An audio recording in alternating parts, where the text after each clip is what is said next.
Okay, so first of all, let me thank the organizers for setting up this wonderful workshop. In the next 20 minutes or so, I'm going to present you our efforts to establish quantum networks or quantum information processing generally based on a novel hardware platform, which is Erbium-doped. So the long-term vision of our research group is really to build quantum networks that span the whole globe, such as the one that you can see here in the back. And actually, it has become clear in the last years what is really required to do this. Well, and the requirements of these for these quantum networks are very similar to the requirements of quantum computation. So first of all, you need qubits you can initialize, control, read out, and also entangle. So there's no difference to quantum information processing, except that now you have to be able to do this also over a distance.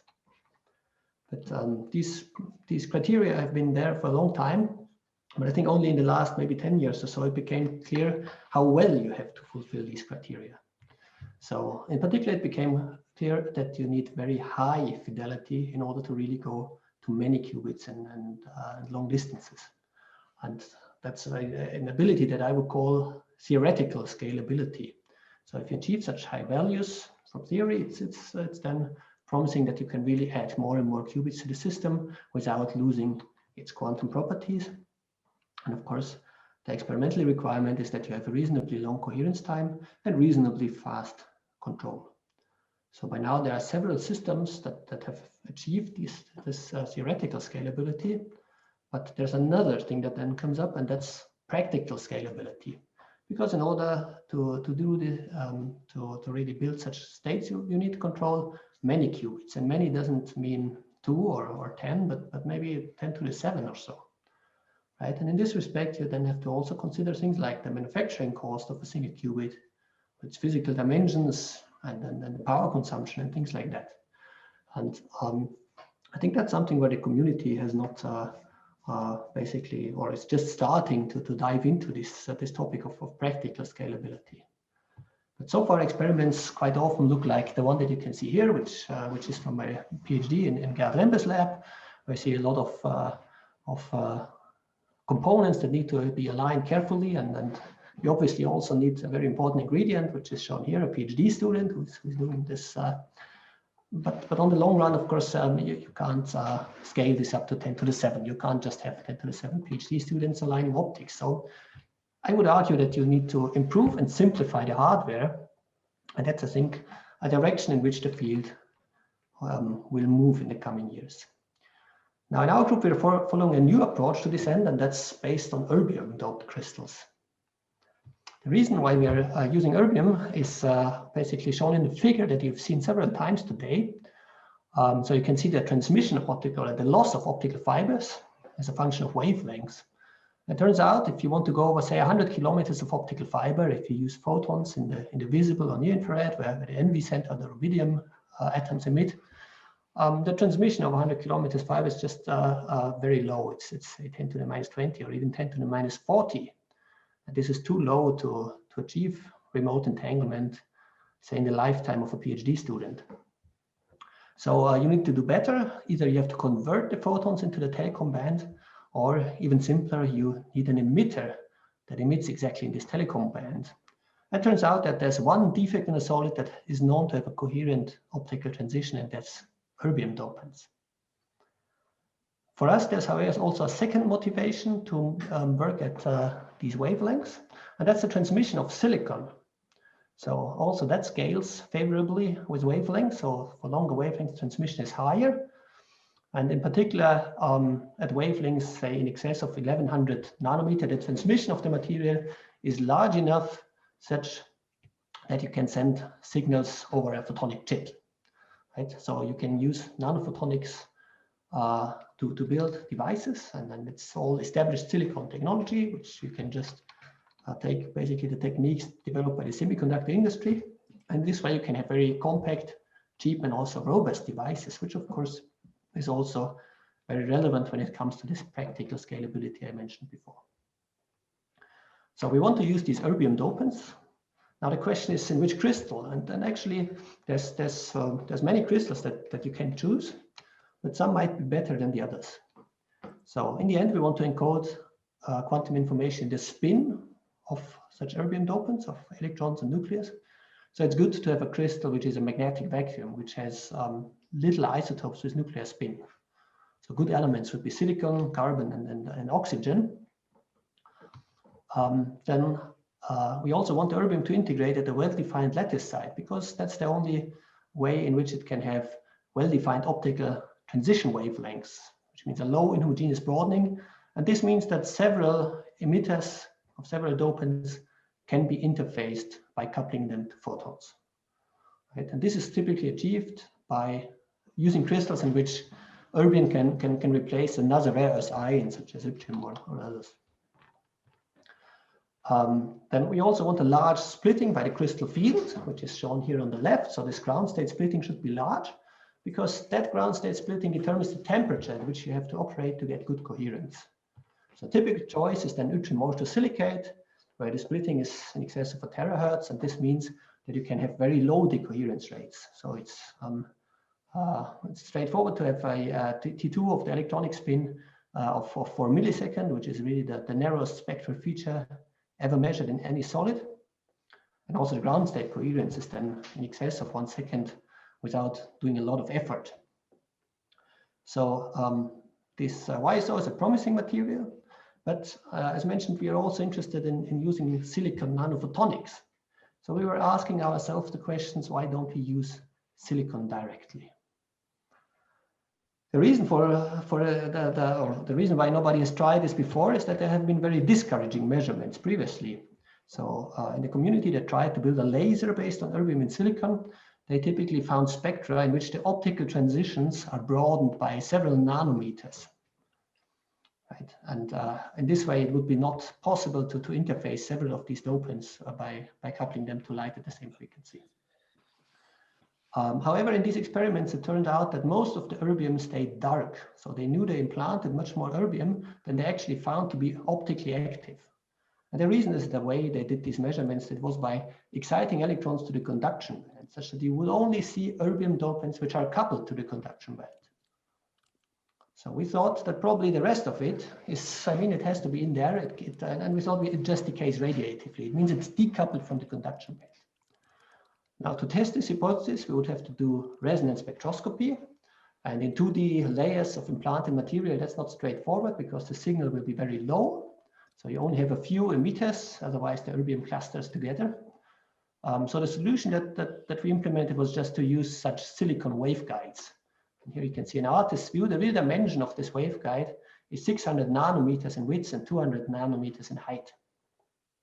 You see that in this waveguide, randomly, we have erbium dopants, which emit at slightly different color maybe, but still we could do optical spectroscopy in that way. And it turns out that we found very narrow inhomogeneous line widths on the order of 1 gigahertz in the first experiment that we did. And that's in fact comparable to YSO, which is the best studied, or maybe even the best material known for these erbium dopants.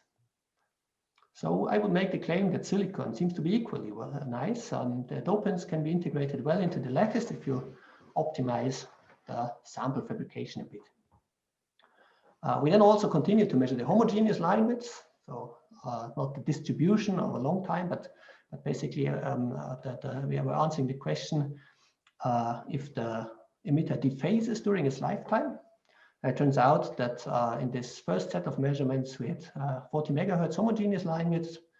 Now, that was limited by the signal strength, so we had to use high power and thus had strong power broadening. Now, we have a new generations of samples which has more erbium in it. It has less crystalline defects by optimizing the annealing procedure. So in these samples, we now have homogeneous line widths below 1 megahertz, and this still seems to be limited by power broadening. So it seems that we are slightly approaching the lifetime limit, which would be 3 kilohertz in this so for erbium and silicon.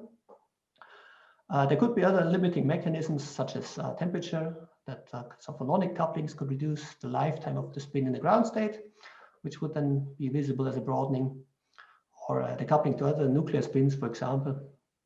But we are not at this yet so far. It's just the quality of our measurement that's limiting. So these results are all very promising, but now we really want to go on and use single dopants and control them. And the challenge there is that the lifetime of our emitters is very long. It's on the order of a millisecond. This means you have very low rates in the first place. And to overcome this challenge, we want to use a concept that you've also heard about today several times. We want to use optical resonators, which really allows to boost the photon detection rates by the Purcell effect, which has been discovered already in 1946. And it has really been the workhorse of experiments with single atoms in vacuum, for example, in the Rempe group. Now we want to take this idea and bring it to our novel hardware platform of Erbium-dopants. It turns out that we are not the only group working on it, and most prominently, maybe there's two groups in Princeton and Caltech who made silicon cavities on top of Erbium-doped YSO. So the spins would still sit in the standard material YSO, but the light field would be in a silicon nanophotonic structure. In this way, they could achieve a 670-fold reduction of the lifetime down to 17 microseconds. And that's already nice because it means if you communicate over 100 kilometers, that the rate that you can achieve is not limited by the rate of photon emission, but by the time it takes the photons to propagate over this distance, which is on the order of 400 microseconds. The Princeton group also went a bit on. And last year they could show that if you scan the laser frequency over their resonator, you see many individual peaks, and each of them corresponds to a single erbium dopant. And at the center of the peak, the density is too high, but at the side, they could nicely resolve 4 ions for 4 dopants on one side. And they could also show that it's possible to coherently control them and read the spin state with very high fidelity. So that's very nice because now in a single system, you not only have one emitter, but you have a couple of them. And in principle, they were limited by the line width broadening that they saw in the nanostructures, which is 10 megahertz. But if they could bring this to the lifetime limit, which is 10 kilohertz only, it would be even possible to resolve, say, on the order of 1,000 qubits in one and the same resonator. And the only thing to address them individually is to tune laser frequency, which can be done with classical devices, right? So this really highlights the perspective of this approach. And Lieven van der Sijpen once summarized this very nice as the advantage of spin qubits is that they can be hot meaning operating at liquid helium temperatures, but not dilution refrigerator temperatures. They can be very dense. In that case, you can have 1,000 qubits in a sub-wavelength cube volume, and you can individually control them. And finally, these systems can also be very coherent.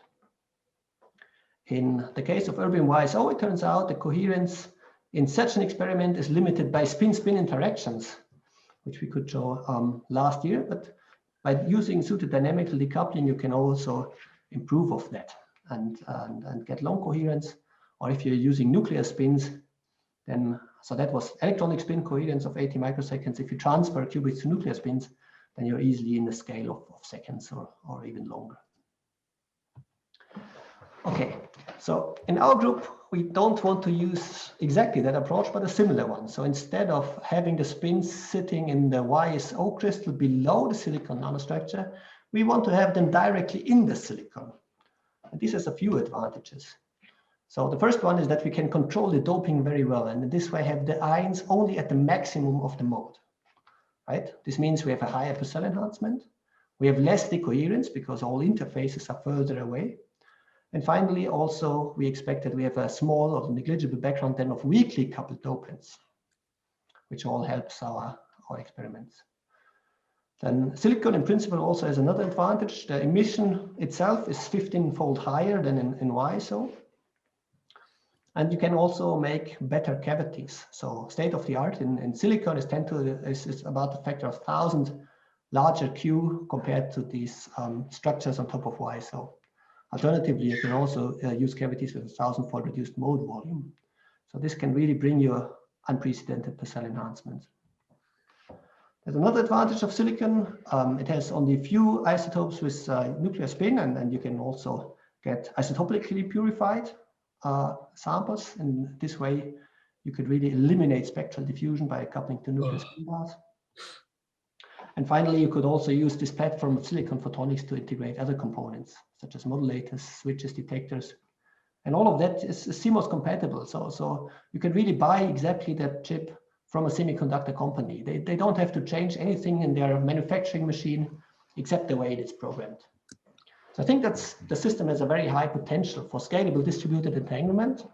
The only thing that remains open is to show that it actually works. To do so, we now fabricated cavities with Q factors of about 10 to the 4, so about 3 orders of magnitude less than what can be done in silicon. But still, for initial experiments, it should be fine.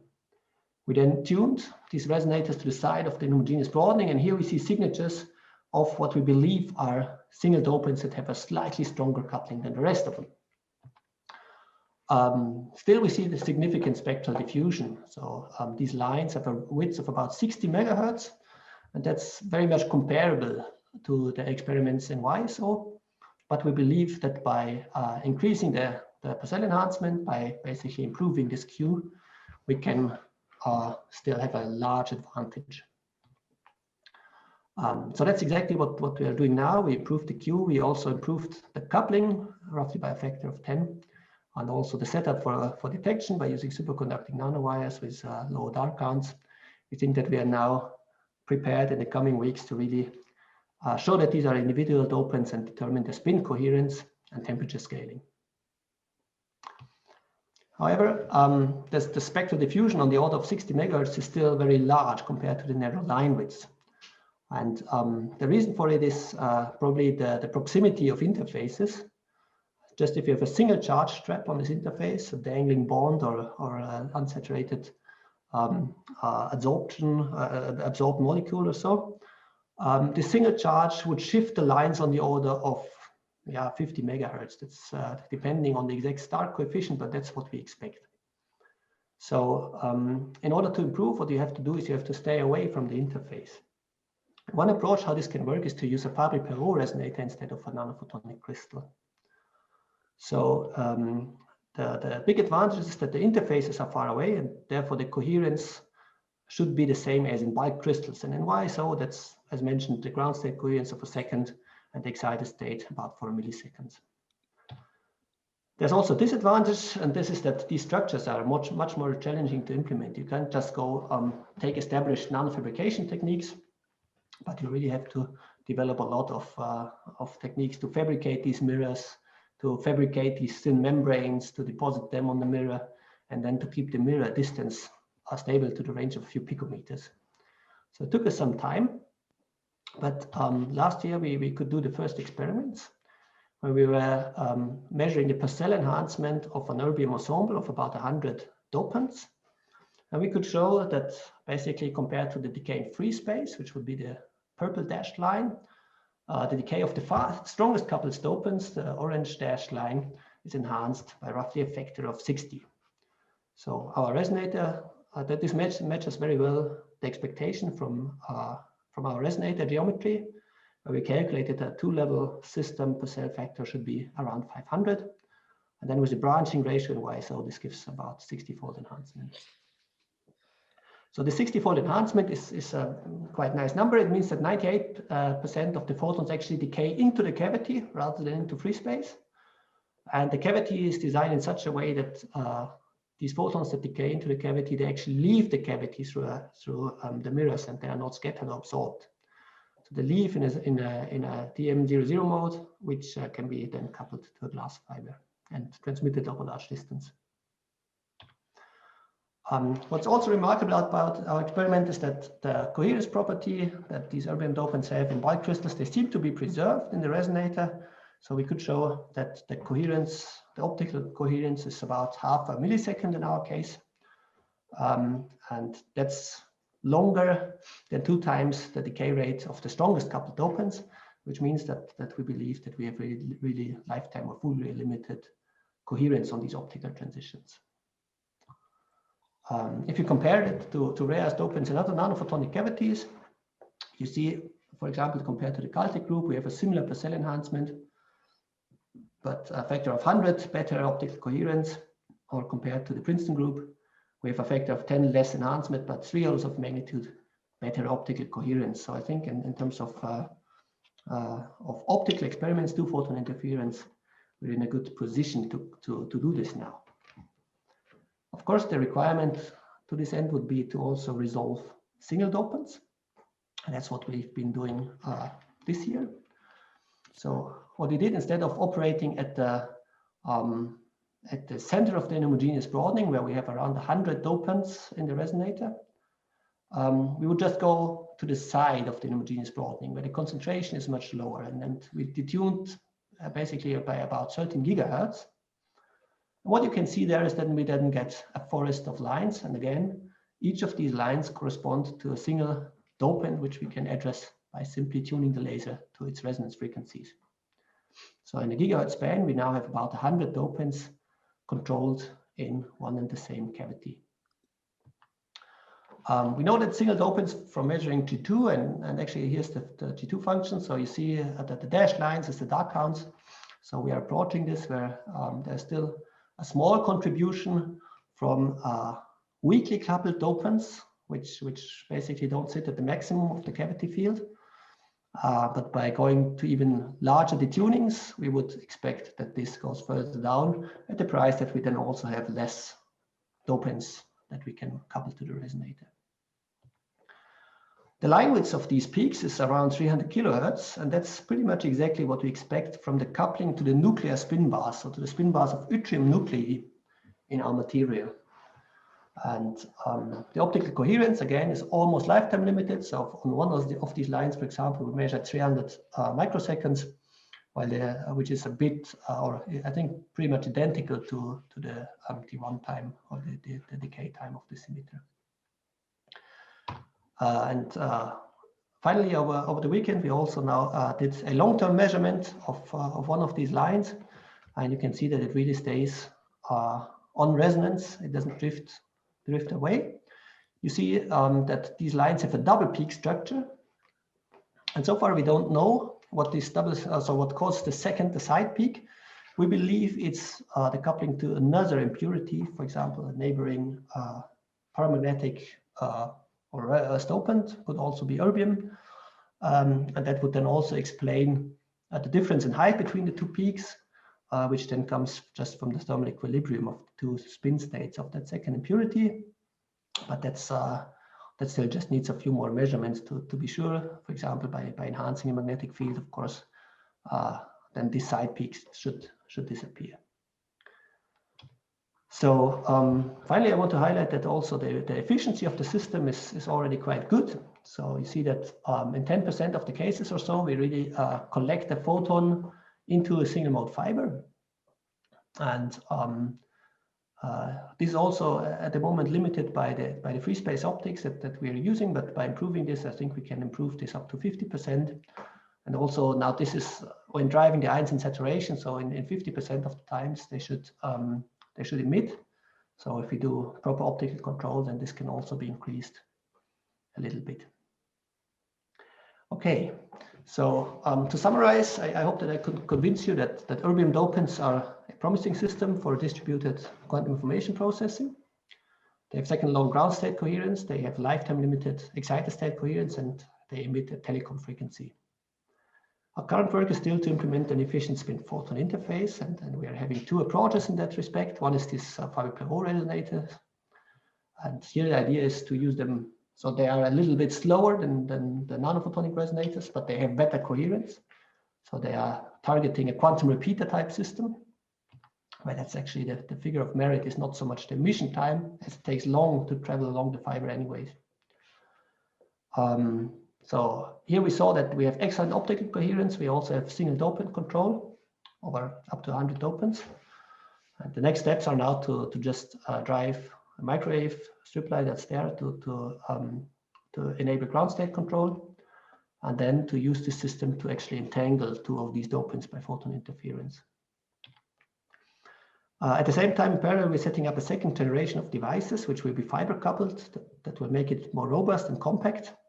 But also it will give us a smaller mode volume. And from what we've learned now and from the numbers that we think are realistic, we expect that we can improve the rates about 300-fold with this new setup.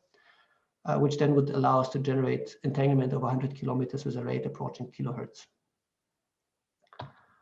In the second project with the silicon nanophotonics, which is more targeted towards quantum computing, we also see reasonably good optical coherence, unclear what's limiting. We also believe that we saw single dopants, but the G2 measurement there is still missing. The next step is now for us to investigate also the ground state and show how coherent it actually is, how long we can keep the coherence. From the crystal field, we would expect that we can have even better coherence time than in YSO. Finally, we're also fabricating a new generation of devices in that setup with an improved Q and coupling. And with those, we hope that we are able to implement fast spin photon gates between several dopants in one and the same resonator, which then would be an interesting system for quantum information processing, because we're targeting, say, a size of 100 dopants, which could pairwise be entangled and controlled. So with this, I'm at the most important slide, the people who did all the work, and I'm ready to take your questions.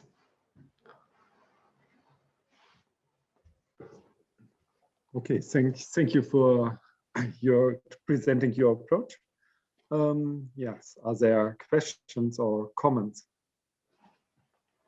Perhaps people can think, and we start with our standard question. So the first standard question is, what do you think will be the first use case for entanglement-assisted communication networks?